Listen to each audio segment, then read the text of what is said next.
የማነበው የመጽሐፍ ቅዱስ ክፍል ሐዋርያት ሥራ መጽሐፍ ምዕራፍ 8 ነው። የሐዋርያት ሥራ መጽሐፍ ምዕራፍ 8ን ጥቂት ነገር ብቻ ነካ አድርጌ ከዛ ጸልያለሁ። እንዲህ ይላል። በዚያን ቀንም በኢየሩሳሌም ባለች ቤተክርስቲያን ላይ ታላቅ ስደት ሆነ። ሁሉም ከሐዋርያት በቀር ወደ ይሁዳና ወደ ሰማሪያ አገሮች ተበተኑ። በጸሎትም የተጉ ሰዎች እስጢፋኖስን ቀበሩት። ታላቅ ለቅሶም አለቀሱለት። ሰው ነበረ ወደ ቤተክርስቲያንን ያፈርስ ነበረ። ወደ ሁሉም ቤት እየገባ ወንዶችንም ሴቶችንም እየጎተተ ወደ ወህኒ አሳልፎ ይሰጥ ነበር። ቁጥር 4 የተበተኑትን ቃሉን እየሰበኩ ዞሩ። ፊልጶስም ወደ ሰማሪያ ከተማ ወርዶ ክርስቶስን ሰበከላቸው። ሕዝቡም የፊልጶስን ቃል በሰሙ ጊዜ ያደርጋት የነበረው ምልክት ባዩ ጊዜ የተናገረውን በአንድ ልብ አደመጡ። ርኩሳን መናፍስትም በታላቅ ድምፅ እየጮሁ ከብዙ ሰዎች ይወጡ ነበርና ብዙም ሽባዎችና አንካሶች ተፈወሱ። በዚያችም ከተማ ታላቅ ደስታ ሆነ። ሶስት ሰው አሜን ያለው ዛሬ ማታ ብሏ በዚህ ከተማ ብሎ ታላቅ ደስታ ይሆናል ብሎ እስኪ አሜን ለምትሉ አሜን ይሁንላችሁ።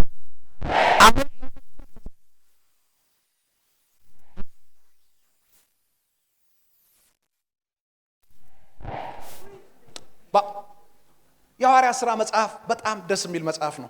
የሐዋርያት ሥራ መጽሐፍ አንዳንድ እንደው መጽሐፍ ቅዱስን ለማብራራት መጽሐፍ ቅዱስን እንደው በተለያየ መንገድ እንትን ለማለት ለማስተማር የሞከሩ የመጽሐፍ ቅዱስ ስኮላሮች ይሄ የሐዋርያት ሥራ መጽሐፍ ምን አለ የመንፈስ ቅዱስ ሥራ ቢባል እንደው ምን አለ አሉ እና እንደው ለምን እንዲህ አሉ ብዬ እንደው ለማየት ስሞክር ልክ ናቸው ግን ሉቃስም ልክ ነው እና በጣም ብዙ የመንፈስ ቅዱስ ሥራ የተገለጠበት መጽሐፍ ነው።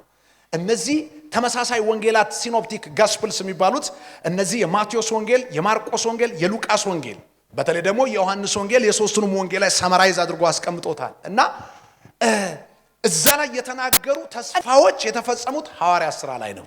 ዛሬ እንደው በአቋራጭ ትንቢት ልንገራችሁ የሆነ የተባለላችሁ የተስፋ ቃል ዛሬ ማታ ይፈጸማል። አሜን። እስኪ ልቀቁና ይፈጸማል በሏ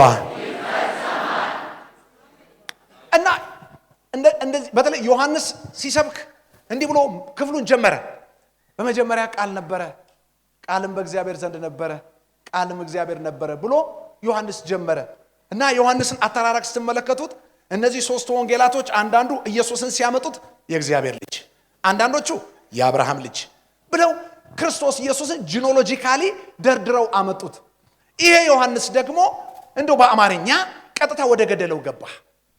ወደ ገደለው ማለት እኔ እንትናን ወለደ እንትናን ወለደ ከሌል ወለደውስ ማልቱ ነገልጬ ምን ከተተኝ እዚህ ውስጥ ሰው ይዋሉ የኛ ሀገር ሰው መሬቱን ቆርሶ ሰጠና ገብርኤል ቤተክርስቲያን ተተከለ እና ገብርኤል ቤተክርስቲያን ተተከለ መሬቱን ቆርሶ ሰጥቷል።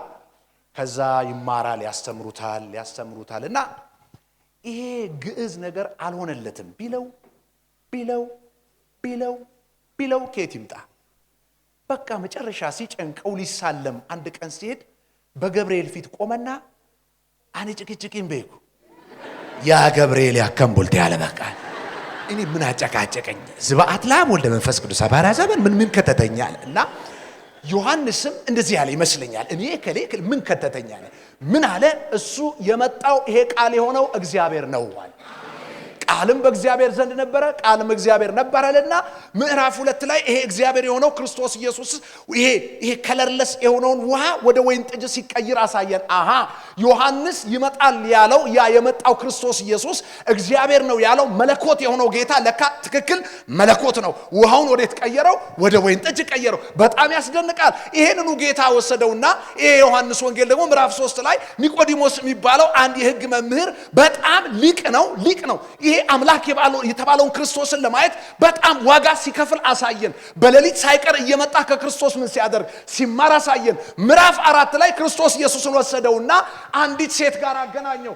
አንዲት ሴት መጽሐፉ ማብራሪያው በተለይ ሲናገራት ምን ይላታለችን ሴት ስርዓት የሌለው ጥያቄዋን ስርዓት ባለው መንገድ ኢየሱስ ክርስቶስ እየመለሰ አምላክነቱን አሳያትና ወታ ጉዴን የነገረኝን ኑ ልንገራችሁ አለች። ምዕራፍ 5 ላይ አመጣንና የሆነ ሰውዬ 38 ዓመት ሙሉ አልጋ ላይ ተኝቶ ነበር።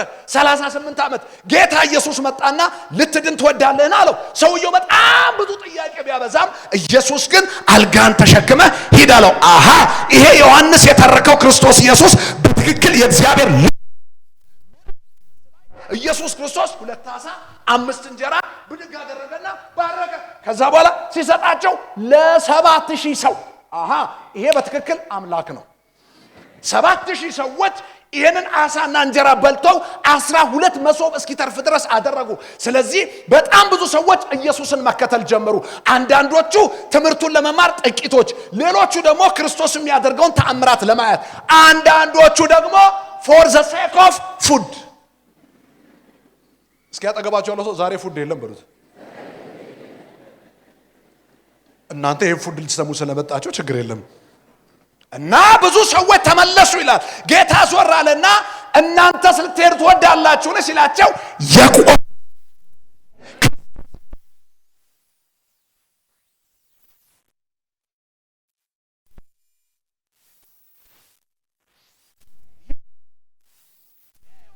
ምዕራፍ 7 ላይ ያስገባና አንድ ነገር ተናገረ። ክርስቶስ ኢየሱስ እንደዚህ አላቸው፣ እውሮች ናችሁ አላቸው። እንዴት እውሮች ትለናለህ? በምን መንገድኛ እውሮች ነን ብለው ሲከራከሩ ቁጥር 37 ላይ እንዲህ አለ፣ ማንም የተጠማ ቢኖር ወደ እኔ ይምጣና ይጠጣል። መጽሐፍ እንደሚል የሕይወት ውሃ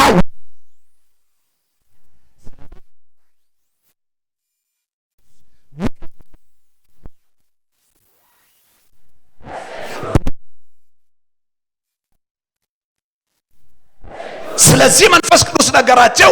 ምዕራፍ 8 ላይ ያችን ሴትዮ ሊገሏት ሊያጠፏት ሲሉ ጌታ ኢየሱስ ጣልቃ ገባና ማንም ኃጢአት ያልሰራ ከቀድሞ ይምታት አለ፣ ተረፈች። ምዕራፍ 9 ላይ አይነ ስውር የነበረውን ሰው ከእናቱ ማህፀን ጀምሮ ማየት የማይችል የነበረውን ሰውዬ ኢየሱስ ጭቃ ቀባና አይኖቹን ከፈተ። ኢየሱስ ጌታ ነው። እየመጣሁላችሁ ነው፣ አጭር ነገር ነው የምናገረው። ከዛ ምዕራፍ 10 ላይ ጌታ እንዲህ አላቸው፣ እኔ የበጎች በር ነኝ። እስኪ ኢየሱስ በሉ። የበጎች በር ነው በሉ። እኔ የበጎች በር ነኝ። በእኔ የማይገባ በበር የማይገባ ነገር ግን በመስኮት የሚወጣ እሱ ምንድነው አለ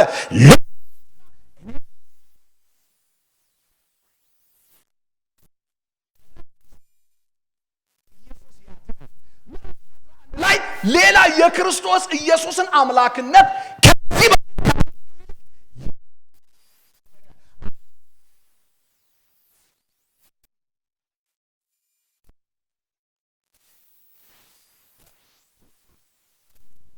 ምን አይነት በሞት ላይ ስልጣን ያለው ጌታ ልተንብይ ዛሬ ማታ በሞተው ነገራችሁ ላይ ኢየሱስ መጥቶበታል።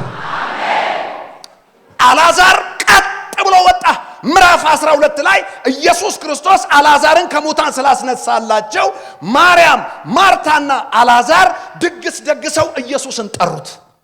ኢየሱስ ቤታቸው ገባ እየተስተናገደ።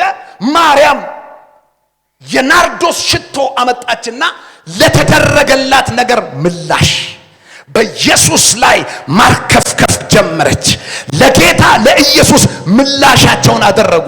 ምዕራፍ 13 ላይ ኢየሱስ እንደዚህ አላቸው፣ እየተበላ እየተጠጣ እሄዳለሁ አለ። ዴሙኮት ወዴት ነው የምትሄደው? በቃ እሄዳለሁ አለ። ውስጣቸው ጥያቄ፣ ውስጣቸው እንቆቅልሽ። ምክንያቱም አንዳንዶቻቸው ውስጣቸው የተቀመጠ ነገር አለ። ምንድነው? ጌታ ከአፉ አውጥቶ አንድ ቃል ተናግሯቸዋል።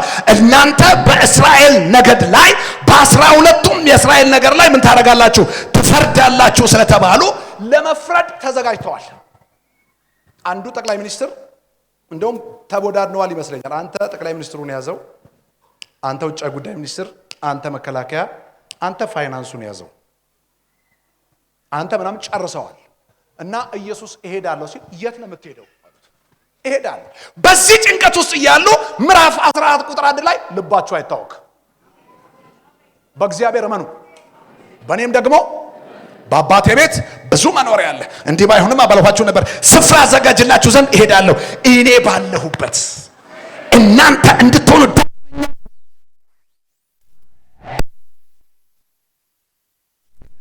የተቆጣ ይመስለኛል። መንገድ ደግሞ እሄዳለሁ እያለ መንገዱን ታውቃላችሁ ይለናል። እኛ ስንት ነገር ተስፋ አድርገን አይ አለው ጌታ፣ እኔ መንገድና እውነት ነኝ ሕይወትም ነኝ፣ በእኔ በቀር ወደ አብ መሄድ ማንም የለም አላቸውና ይህን ካስተማራቸው በኋላ ምዕራፍ 15 ላይ ፍሬ አፍሩ፣ ከኔ ዘንድ ከቆያችሁ ዘንዳ 3 ዓመት ተኩል ከኔ ዘንድ ከቆያችሁ ዘንዳ ፍሬ አፍሩ። እምብየው አላ ገበሬው አባቴ ነው አለ። አባቴ ደግሞ ቀልድ አያውቅም አለ። ዋጋ ከፍሎ ስለኮተኮተና ስላጠጣችሁ፣ ስላበላችሁ፣ ስላስተካከለላችሁ፣ ዙሪያውን ስለካበላችሁ ቀልድ አያውቅም። ምን ያደርጋል? በእኔ የሆነውን አለ።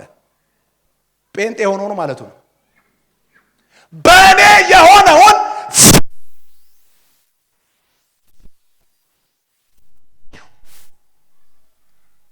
ምዕራፍ 16 ላይ ጮክ ብሎ ስለ መንፈስ ቅዱስ ነገራቸው። እምነግራችሁ ነገር ብዙ ነበረኝ፣ አሁን ግን ልትሸከሙት አትችሉም አለ። ነገር ግን የእውነት መንፈስ በመጣ ጊዜ አለ ከኔ ያለውን ወስዶ ምን ያደርጋቸዋል? ይነቅላቸዋል። አሜን አሉ። ምዕራፍ 17 ላይ ጸለየ ጮክ ብሎ በቃ መምጣቴ ነው ፋዘር አለ። ሰዓቱ ምን አድርጓል አለ? ደርሷል። ባሪያህን ምን አድርገው? ዓለም ሳይፈጠር በነበረኝ ክብር ምን አድርገኝ? አክብረኝ አለ። ምዕራፍ 18 ላይ ሰርች ያደረጉት ተያዘ፣ ተደበደበ፣ ምራቅ ተተፋበት፣ ሞተ። በሶስተኛው ቀን ኢየሱስ ከሞት ተነሳ። እስኪ አሜን። አጠገባቸው ያለው ሰው የዮሐንስ ወንጌል አለቀ በሉት። ከሞት ተነሳ ኢየሱስ። አሁን እንደ መጽሐፍ ቅዱሱ ትረካ ነው የምነግራችሁ እንጂ እንደ ዓመተ ምሕረት አቀማመጡና መጽሐፉ እንደተጻፈበት አይደለም። ኢየሱስ ጌታ ነው። ይሄ ታሪክ ካለቀ በኋላ ኢየሱስ ክርስቶስ ሐዋርያት ሥራ መጽሐፍ ምዕራፍ 1 ላይ ተገለጠ። ተሰብስበው ባሉበት ሰዓት ኢየሱስ ብቅ አለና ሰላም ለእናንተ ይሁን አላቸው። እስኪ አሜን።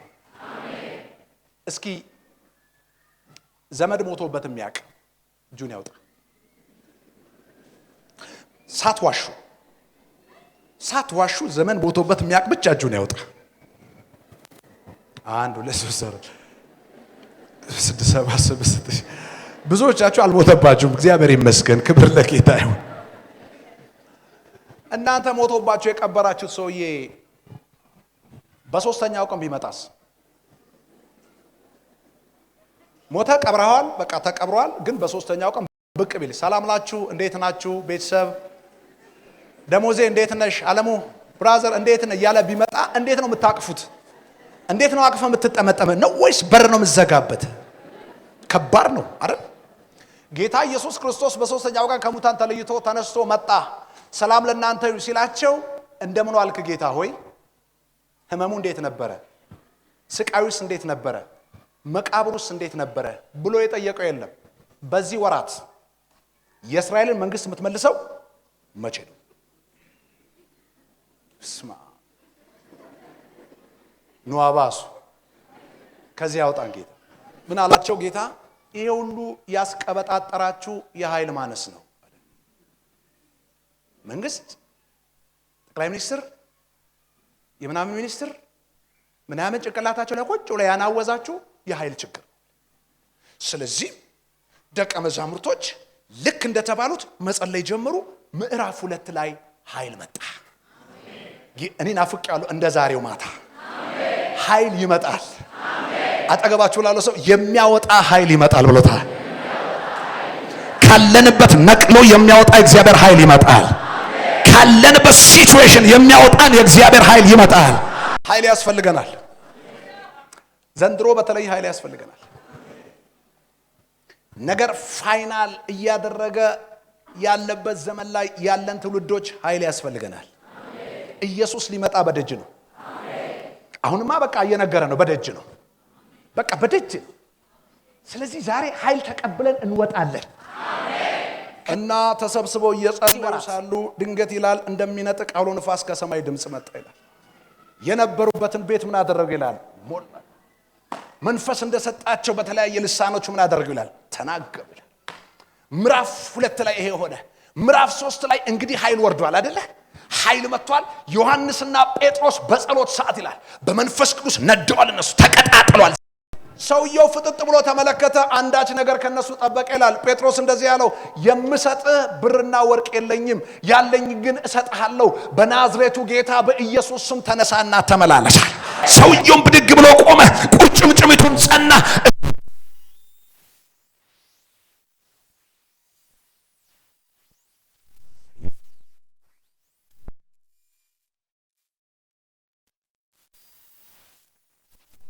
ጴጥሮስና ዮሐንስ ተያዙ፣ ተገረፉ። በዚህ ስም ጴጥሮስም እንዲህ አለ፣ እናንተን እንስማ ወይስ እግዚአብሔር? ምዕራፍ 5 ላይ ሁሉም ያላቸውን በሐዋርያት እግር ስር እያስቀመጡ ይበላሉ ይጠጣሉ። ሁሉ በሐዋርያት እግር ስር ነው። 2 ሰዎች ሸውደው መጡ። ቤታቸውን ሽጠው በአማርኛ ቤታቸውን ሽጠው 2000 ሽጠው 1000 ይዘው መጡ። አሁን መንፈስ ቅዱስ ኦንላይን ነው እና የእግዚአብሔር ሰዎች ይሄው የሸጥ ነው ብለው አቀረቡ ይላል። ጴጥሮስም መንፈስ ቅዱስን አለ፣ አሁን እኮ በኃይል እየሰራ ነው። መንፈስ ቅዱስን እንዴት ተሸውዱታላችሁ አለ። ይገርማችሁ እኮ ነው። አሁን እኮ ቸርች ውስጥ እኮ አንዳንዱ ደሞዙ 20,000 ነው፣ 11,000 ይዞ ይመጣል። እስኪ ያጠገባቸው ለሰው 1,000 ውስጥ በሉት፣ 1,000 ውስጥ በሉት። አርጎ ግማሽ ይዞ ይመጣል። ጴጥሮስ እንደዚህ አይነት ቀልድ የለም አለ እና ገና ከአፉ ቃል ሲወጣ ሰውየው ዱብ አለ። ከዛ ቀጥላ ሚስቱ መጣች። ባለች ባልሽን የቀበሩ በውጭ አሉ። እሷም ተቀበረች። መንፈስ ቅዱስ በኃይል መስራት ጀመረ። ምዕራፍ 6 ላይ ደቀ መዛሙርቶች በጣም ስለደከሙ ሰዎች እየተጎዱ ስለሆነ በምግብ ዝግጅት ላይ በምግብ አቅርቦት ላይ በጣም ስለተጎዱ 2 ሰዎች ተመረጡ። ለምን? ለድቁና አገልግሎት። ማናማ? እስጢፋኖስና ፊልጶስ። ከ6 ሰዎች ለ2 ተመረጡ። 2 ተመርጠው እያገለገሉ ውስጣቸው የእግዚአብሔር ቅባትና የእግዚአብሔር ኃይል መጣ። አሁን ልጨርስ ነው፣ በደንብ ስሙኝ። መንፈስ ቅዱስ በኃይል በእኛ ላይ ሲመጣ መንፈስ ቅዱስን ስንሞላ ምንድነው የሚሆነው? እሱን ነው እኔ ተርቤ ተጠምቼ የመጣሁት። ምንድነው እግዚአብሔር የሚያደርገው? ኃይሉ በላያችን ላይ ሲመጣ፣ ቅባቱ በላያችን ላይ ሲመጣ እና እግዚአብሔር ደቀ መዛሙርቶችን ምዕራፍ 2 ላይ ምዕራፍ 1 ላይ ቁጥር 8 ላይ ሐዋርያት ሥራ ምንድነው ያላቸው? መንፈስ ቅዱስ በእናንተ ላይ በወረደ ጊዜ በኢየሩሳሌም በይሁዳ ሁሉ በሰማርያ እስከ ምድር ዳርቻ ድረስ ምስክሮቼ ትሆናላችሁ። ይሄ ነው ሚሽናቸው። እና እጅሬ መንፈስ ቅዱስን ተቀብለዋል። ኃይል በላያቸው ላይ ወድቋል። ይዘው ቁጭ ቢጠብቁ አይወጡም። ጌታ ቢጠብቅ አይወጡም። አረባካችሁ አይወጡም። ኃይል የተቀበላችሁበት ምክንያት እኮ ለመውጣት ነው። አይወጡም። አለ ጌታ። አጠገባቸው ያለ ሰው ትወጣለህ አትወጣም በሉት። ጥያቄ ነው። ትወጣለህ አትወጣም በሉት። ሲሉ ቅድም እንዳነበብኩላችሁ በቤተ ክርስቲያን ታላቅ ስደት ሆነ። ስለዚህ ተበተኑ። ከዛስ የተበተኑት ቃሉን ምን አደረጉ? ይዘው ወጥተው ሰበኩ ይልና ቅድም ሳነብላችሁ እንደሆነ 4 ታላላቅ ነገሮች ሆኑ። አንደኛ ታላቅ ለቅሶ፣ ሁለተኛ ታላቅ ጩኸት። በጣም እኮ የሚገርማችሁ እኮ ነው። ከዛስ ታላቅ ደስታ። በህይወታቸው ታላላቅ ነገሮች ሆኑ። ምንድነው እነዚህ ታላላቅ ነገሮች ያመጡት? እንደው ሐሳቤን ብቻ እንዲገባችሁ ብቻ እንደው ምንድነው በፊልጶስ ህይወት ላይ የመጣው? ይሄን የመንፈስ ቅዱስን ኃይል ይዞ ሲወጣ ምን መጣ? ምንድነው የተከናወነው? እንደዚህ ይላል። በጸሎት የተተጉ እስጢፋኖስን ቀበሩት። ስለ እስጢፋኖስ ታውቃላችሁ፣ ብዙም ወደ ኋላ አልመለስም። የተበተኑት ቃሉን እየሰበኩ ዞሩ። ፊልጶስ ወደ ሰማርያ ከተማ ወርዶ ክርስቶስን ሰበከላቸው። ከዛስ ክርስቶስን ሲሰብክላቸው በዚች በሰማርያ ሕዝብ በሙሉ ይላል በአንድ ቃል ፊልጶስ የሚለውን ቃል አደመጡ። እስኪ አሜን። ቤተ ክርስቲያን ከዚህ በኋላ መሰማት ትፈልጊያለሽ? ቤተ ክርስቲያን ድምጽሽ በኢትዮጵያ ምድር ላይ ከብዶ እንዲሰማ ትፈልጊያለሽ? ወንጌልሽ ከብዶ እንዲሰማ ትፈልጊያለሽ? ዛሬ ኃይል ተቀበይ። አንድ ሰው እስኪ ኃይል ይበል። ፊልጶስ ሰማርያ ማን ነች? ሰማርያማ ሉቃስ ወንጌል መጽሐፍ ምዕራፍ 9 ቁጥር 51 ላይ ኢየሱስን የገፋች ከተማ ነች። ውጣ አንፈልግም ብለው የተቃወሙ ናቸው። ሬዚስታንስ የበዛበት ከተማ፣ ክርስቶስን የማይፈልግ ከተማ። አሁን ክርስቶስ ስለከበረ መንፈስ ቅዱስ ምን አድርጓል? ወርዷል። ስለዚህ እነ ፊልጶስ በመንፈስ ቅዱስ ኃይል ተሞልተዋል። የመንፈስ ቅዱስን ኃይል ተሞልቶ ወንጌልን ይዞ ወደ ሰማርያ ከተማ ገባ። ዛሬ አንድ ትውልድ በመንፈስ ቅዱስ ተሞልቶ ይንቀሳቀስ። ተሰሚ ትውልድ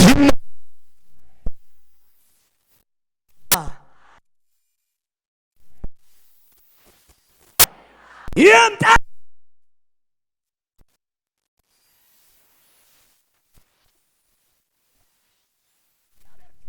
እንዲከብር ትፈልጋላችሁ? ሰው ሁሉ በአንድ ልብ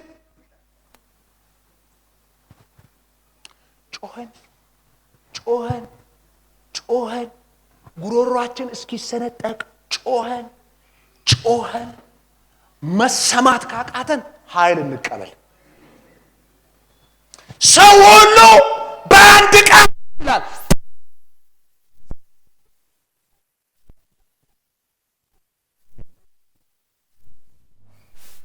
ዛሬ ይሄ ክብርና ሞገስ እኛ ላይ ይመለሳል።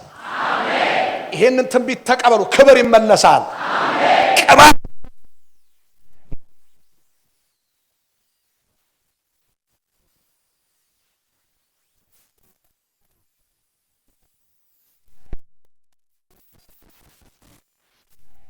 እባክህን ሁለተኛ ፊልጶስ ክርስቶስን እየሰበከ ይላል በኃይል ተሞልቶ ነበርና የሚሰብከው መናፍስቶች ይላል በታላቅ ድምፅ ይላል ሻካዲያናማ ክርስቶስን እየሰበከ ኢየሱስን እየሰበከ ስለ ክርስቶስ የእግዚአብሔር ልጅነት እየሰበከ ነገር ግን ከከተማው ላይ አጋንንቶች በታላቅ ድምፅ እየጮሁ ይወጡ ነበረ። ይሄ ምርኮ ይመለሳል። ቤተ ክርስቲያን ስሚ፣ አማኑኤል ቤተ ክርስቲያን ስሚ፣ ይሄንን ምርኮ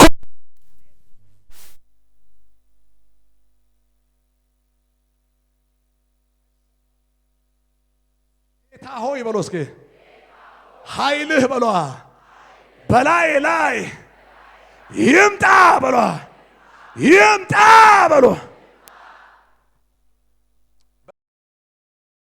ነው ውስጥ የሚያለቅሰው አለ። ግን እንደ ፓወር መናፍስቶች አቅም ከማጣታችን የተነሳ ጉባኤያችን መካከል ቃል ከኛ እኩል ሰምተው የሚወጡበት ዘመን ነው። ያ ክብር ግን ይመለሳል። አንዳንድ ጊዜ መቼም ቤተሰብ ስለሆንን ነው። በቃ አሁን አይቼዋለሁ ተኖ በትነት ወጣ፣ በትነት መልክ ወጥ። በትነት የሚባል ጨዋታ የለም። ጌታ ኢየሱስም ሲያገለግል ደቀ መዛሙርቶችም ሲያገለግሉ በትነት መንፈስ ሳይሆን በታላቅ ድምፅ። እስኪ በታላቅ ድምፅ በሏ። ግዴላችሁ ብሉ። በታላቅ ድምፅ በሏ። ዛሬ ይሄ ቅባት በላያችን ላይ ይመለሳል። እንደ አገልጋይ ይመለሳል። እንደ ቤተ ክርስቲያን ይመለሳል። እንደ ኢትዮጵያ ይመለሳል። ይህንን ክብር እግዚአብሔር ይመልስልናል። ኃይል ይመጣል። ሃሌሉያ። እኔ አንድ ቸርች ላገለግል ሳይሆን ልገለገል ሄድኩ። የምናመልክባት ቤተክርስቲያን እንዳጋጣሚ ቀበሌ ኮንስትራክሽን አቁሙ አለንና አንድ ሙሉ ወንጌል ቸርች ላመልክ ሄድኩኝ። እኔ ያለው አሁን 5 ልጆቼ 4 ልጆች ነበሩኝ ያን ጊዜ 4 ልጆቼ ያሉ ሚስቴ ያለች የምታገለግለን ደግሞ ልጅ አለች። ሄድን። ከዛ መሃል ላይ ተደርድረን ተቀመጥን አንድ ሳይድ ይዘን። ከዛ በጣም ጥሩ የእግዚአብሔር ቃል ጊዜ ከባድ የዝማሬ መልካም መንፈስ ነበረ። ከዛ አገልጋዩ ጀመረ መጸለይ። ሰይጣን አለ ጮሆ ይወጣል አለ። በቃ ጸለይን፣ ገሰጽን አልወጣም። እናንተ እኛም በቃ ስራቸው አልወጣም። ከዛ ወንድማችን አጠገባችሁ ያለው ሰው ትከሻ ላይ ጫኑ አለ። ጫንን። በዚህ አንድ ልጅ ያለች በዚህ ሚስት ያለች ወጣ አልወጣም። ጮህን አልወጣም። ገገመ አልወጣም። ከዛ ወንድማችን ጌታ ይባርከው አሁን ከኋላ ያላችሁ ወደፊት ዙሩ፣ ግንባር ለግንባር ሁኑና እጃችሁን ግንባሩ ላይ ጫኑ አለ። ጫንን። እንዳጋጣሚ ለኔ የደረሰችን ሴት ትንሽ ከፍ በርከት ያለች ነች በሰውነትም። እዚህ ጋር ያዘችኝ። ጌታ ምስክሬ ነው ብላችሁ ያው እኔም ያዝኩ። እኔም አለቀኩም ነገሩ። እኔም ያዝኩኝ። ገስጹታ ወጣ፣ እሷም ውጣ፣ እኔም ወጣ። ከዛ እኔ ያው ትንሽ ተዳከምኩኝ። ለማላቀቅ ሞከርኩ። ትንሽ ብሞክር እንዲህ ትላለች ዲያቆን ጠርታ። ከዛ በልጆቼ ፊት የሚፈጠረውን ነገር እንግዲህ ማየት ነው። እየጮክ ኃይል አጣን። ዛሬ ይመለሳል። እኔ ተጠምቼ መጥቻለሁ። ይመለሳል። እስኪ አጠገባችሁ ሰው ያዙና እግዚአብሔር ዛሬ ኃይል ይመልስልናል በሉ እስኪ። የቤተ ክርስቲያን ክብሯ ይመለሳል። የቤተ ክርስቲያን ክብሯ ይመለሳል። የእግዚአብሔር ኃይል በላያችን ላይ ይመጣል። የእግዚአብሔር ኃይል በላያችን ላይ ይመጣል። የእግዚአብሔር ኃይል ያስፈልገናል። መናፍስቶች ይላል በታላቅ ድምፅ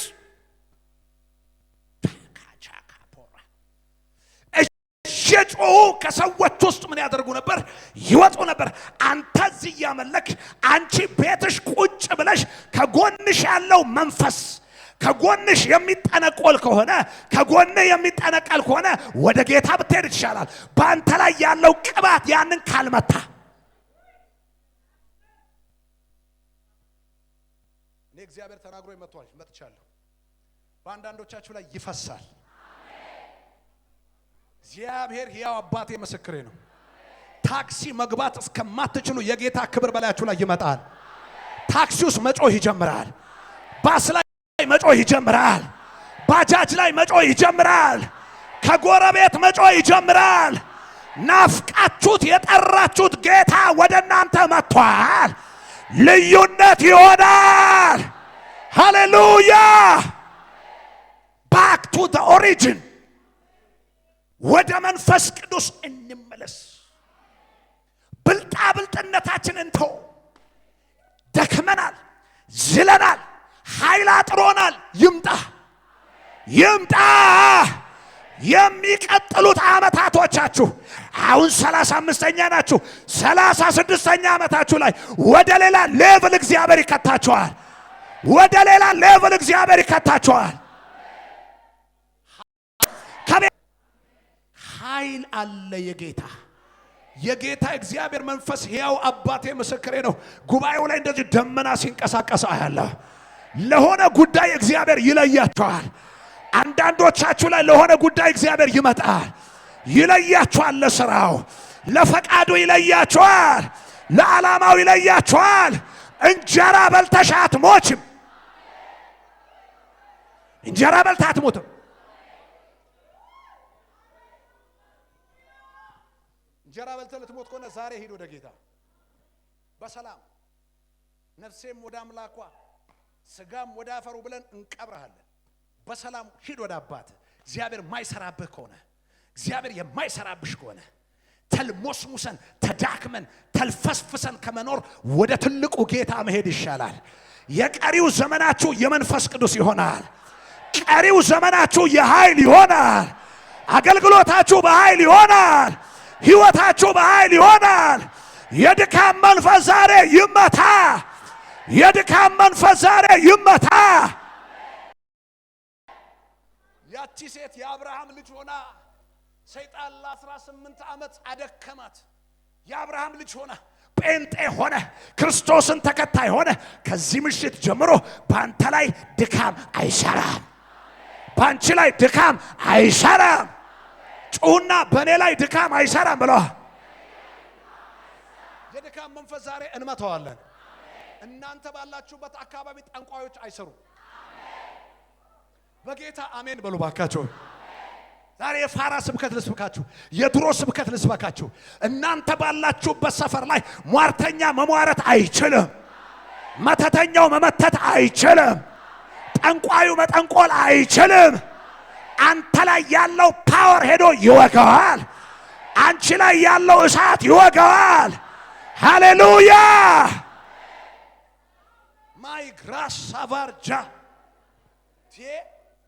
እናስመልስ እንጂ እንዴ! በሐዋርያት ዘመን ብቻ እኮ አይደለም ወዳጆቼ ሆይ፣ እንዴ በአባቶቻችን እንዴ እዚህ ምድር ላይ የነበረው ቅባት እንዴ እዚህ ምድር ላይ እዚህ ናዝሬት ምድር ላይ የነበረው ቅባት እንዴ መናፍስቶች በውጭ እየተመቱ በቸርች በር ላይ ማለፍ እስከማይችሉ እንዴት ገባ?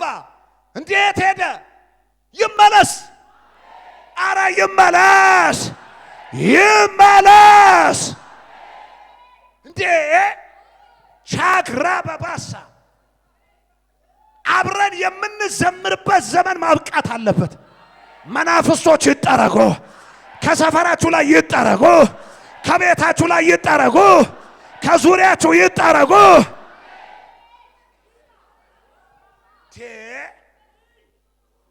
ጴንጤኑን እንጂ መንፈስ ቅዱስ ሲባል ረዳብ ያስብለን።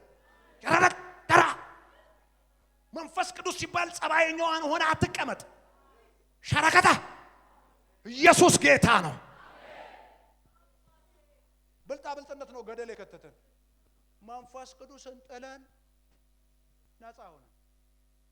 እንሰብካለን፣ እንዘምራለን፣ ተነብያለን። ልኮይ መጥቻለሁ። እግዚአብሔር የሚነካው ትውልድ አለ ዛሬ ማታ። ለዚህ ፐርፐዝ በመናፍስት ዙሪያ ላይ መናፍስት ጠራጊዎችን እግዚአብሔር ይቀሰቅሳል። እነሱ በቆሙበት መናፍስት መቆም እስከማይችሉ ድረስ፣ እነሱ በገቡበት ቤት መናፍስቶች መቀመጥ እስከማይችሉ ድረስ ከተማውን በወንጌል የሚያናውጡ እግዚአብሔር ከአፋቸው ጋር የሚሰራ መንፈስ ቅዱስ በኃይል የሚያልፍባቸው ዛሬ ማታ ይቀሰቀሳሉ። ሃሌሉያ! እስኪ ጌታ ሆይ በቃኝ በሉ። እስኪ በቃ በድካም መኖር ይብቃ።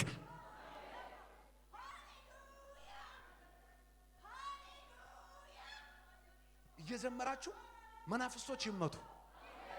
አሜን አትልም? አንተ እየዘመርክ መንፈስ ይጮህ። አንቺ እየዘመርሽ መንፈስ ይጮህ። አገልጋዮች እያገለገላችሁ መናፍስቶች ይመቱ። ጉባኤ ሰፈር ላይ እየጸለይክ ከዛኛው ቤት መንፈስ ይውጣ።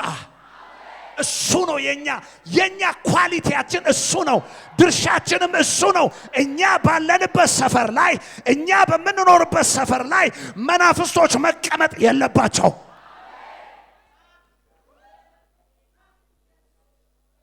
ይሄ ነው የሚሆነው ከዚህ በኋላ። ለተዘጋጃችሁ ሰዎች ይሄንን እግዚአብሔር ያደርጋል። መናፍስት በታላቅ ድምፅ እሱ ኢየሱስ ያድናል ሲል ኢየሱስ የእግዚአብሔር ልጅ ነው። ለምን?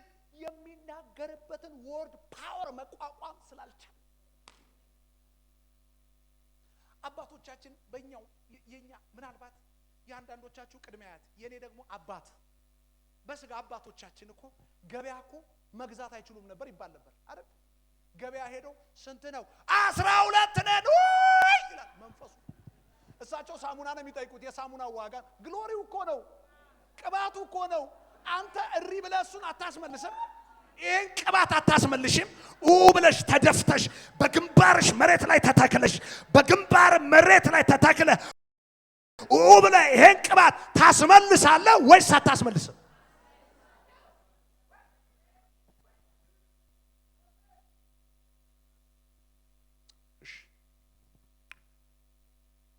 ሶስተኛ እሱ እየሰበከ ብዙ አንካሶች አንተ ፓወር ሲመጣ በመንፈስ ቅዱስ ኃይል ስትሞላ እኮ ሰው ጆሮን ይሰጣል። አሜን። በመንፈስ ቅዱስ ተሞልተን እኮ ስንንቀሳቀስ መናፍስቶች በፍጹም መቋቋም አይችሉም። በመንፈስ ቅዱስ ተሞልተን ስንንቀሳቀስ በሽተኞች ኢዝሊ ይፈወሳሉ። ስሬ መገታተር የለበትም።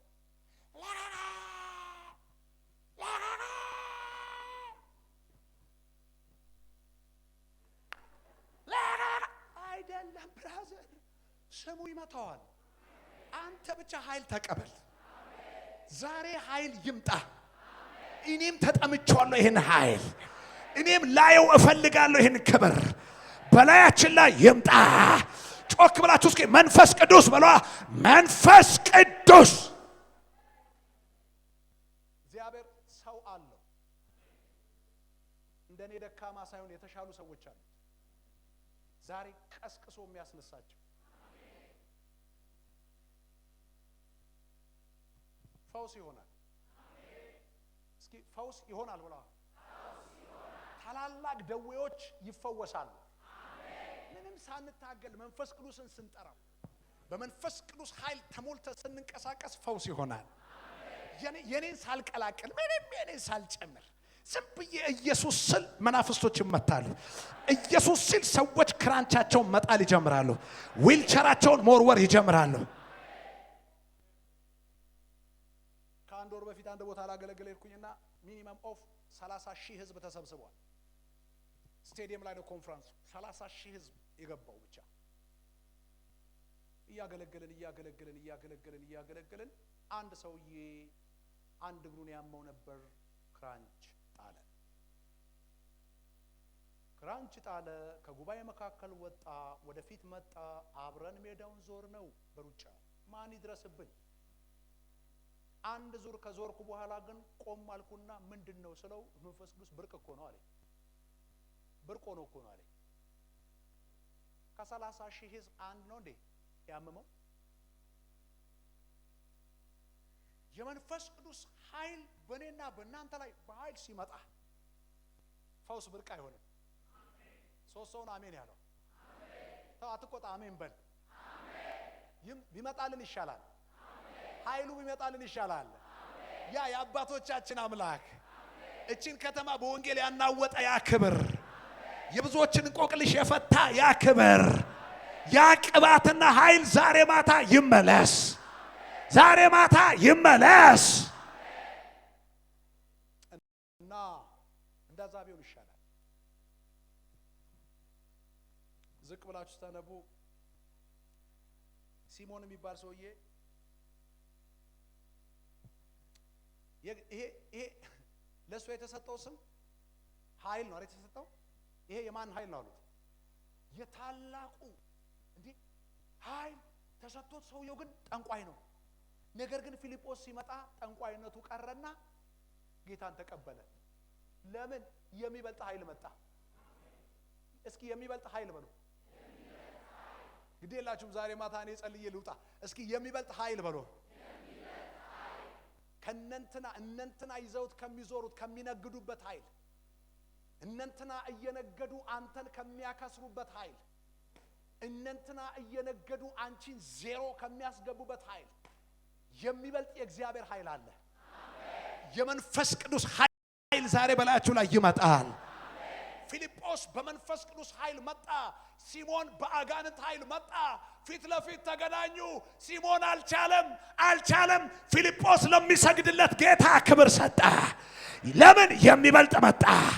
በሕይወታችሁ ላይ የሚበልጠው የመንፈስ ቅዱስ ኃይል ይመጣል። የመንፈስ ቅዱስ ኃይል ይመጣል። ከዚህ ምሽት ጀምሮ እግዚአብሔር እንዲህ ይለኛል፣ ልዩነት አደርጋለሁ። ሃሌሉያ። ተሞሉ በመንፈስ። ባዶነት ከሕይወታችን ላይ ዛሬ ማታ ተመታ። በመንፈስ ቅዱስ ኃይል መጠቅጠቅ ሆነልን። አምጡ ለጌታ ክብር።